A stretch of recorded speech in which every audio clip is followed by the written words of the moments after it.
ভাই ফাইনালি এখন মনে হচ্ছে যে এই ঈদে কোনো সিনেমা রিলিজ হতে চলেছে, না হলে কয়েকদিন আগে তো কারো কোনো আতাপাতেই ছিল না। যেন সবাই মনে হচ্ছে নিজেদের গর্তে ঢুকে আছে। আরে ভাই, তোমরা সবাইকে কি নিজেকে শাকিব খান ভাবতেছো নাকি যে তোমাদের মুভি পাল যেমনই হোক দর্শকরা হলে যাবেই? Bro, this is Bangladesh. এখানে বেশি চাপাবাজি না করলে কোনো কিছুই চলবে না। তার উপরে আবার এই ঈদে একটাও না দুইটাও না, পুরো 17টা মুভি রিলিজ হতে চলেছে, যেখানে ভাই অ্যাক্টিভ হলের সংখ্যায় শুধু 35টা। মানে ভাই বাকি সব মুভিগুলো কি তাহলে ছাগলগুলোর ঘরে রিলিজ দেওয়া হবে? কিন্তু হ্যাঁ, এইসবের মধ্যে দম ও রাক্ষসের টিম মেম্বারদের মার্কেটিং দেখে আমি অনেক খুশি হয়েছি। প্রথমত পরশুদিনই দম মুভির একটা পোস্টার ড্রপ হয়, যেটা নিয়ে এখন আমরা একটু ডিটেলে কথা বলবো যে আসলেই কি এটা ভালো ছিল নাকি নকল আসল কপি।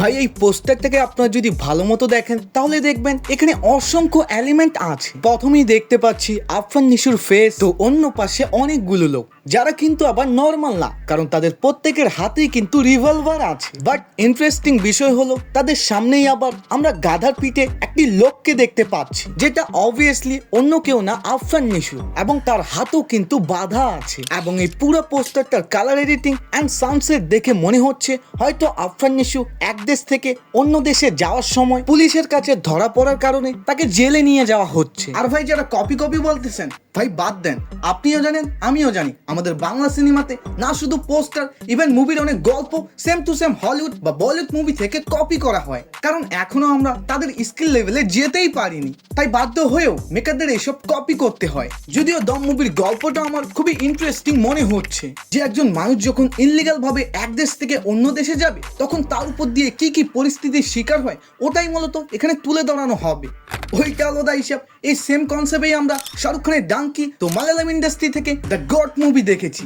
তাই এই মুভিটা নিয়ে এক্সপেকটেশন যতই বেশি থাকুক না কেন হঠাৎ করে আবার ডাউন হয়ে যায়।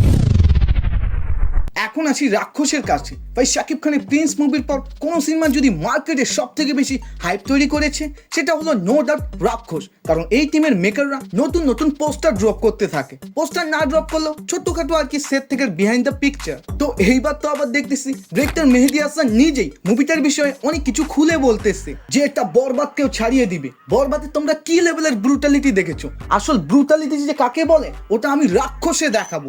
ভাই দাঁড়াও, কথাগুলো শুনতে তো ভালো লাগতেছে, তবে একটুকু যদি এদিক ওদিক বের হয় তাহলে কিন্তু আবার অডিয়েন্সটা তোমার পিছন ভরে দিবে।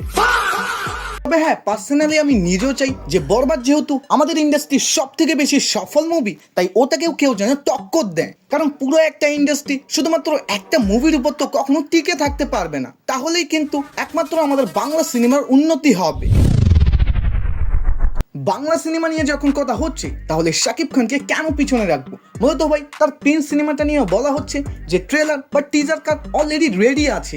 মেকাররা শুধুমাত্র একটা সঠিক টাইমের জন্য অপেক্ষায় আছে, আর ওটা আসলেই তারা ডাইরেক্ট ট্রেলার ড্রপ করে দিবে। কারণ এর আগের পোস্টারটা নিয়ে যে যাই বলুক না কেন, সত্যি বলতে ওটা অতটাও কিন্তু ভালো ছিল না, অনেকটাই এআই মনে হতো। তাই এবার কিন্তু মেগাস্টারকে সিনেমার ট্রেইলার বা টিজার দিয়ে হেটারদের কড়া জবাব দিতে হবে, যে বাপ সব সময় বাপই থাকবে। বাকি সরি গাইস, জানি 1-2 সপ্তাহ ধরে আমি কোনো ভিডিও বানাইনি, তবে এটার মূলত বেশ কয়েকটা কারণ ছিল। প্রথমত আমি প্রচুর অসুস্থ ছিলাম, মানে 2 দিন তো আমাকে হসপিটালে কাটাতে হয়। দেন যখন বাসায় আসি তো এই বিছানায় আবার পড়েছিলাম, মানে ঠিক মতো উঠতেই পারতেছি না, আর কথা বলা তো আরো দূরের কথা। এখন যে আমি কথাগুলো বলতেছি আমার মুখেও কিন্তু ঘা দিয়ে ভর্তি, তাই বেশ কিছু ওয়ার্ড কিন্তু আমার উচ্চারণ হচ্ছে না, যেগুলো তোমরা অ্যাডজাস্ট করে নিও। তবে হ্যাঁ, তারপরেও আমি শুধু তোমাদের জন্য এই ভিডিওটা মেক করতেছি, যে ভাই হ্যাঁ আমি বেঁচে আছি, মরি নাই এখনো।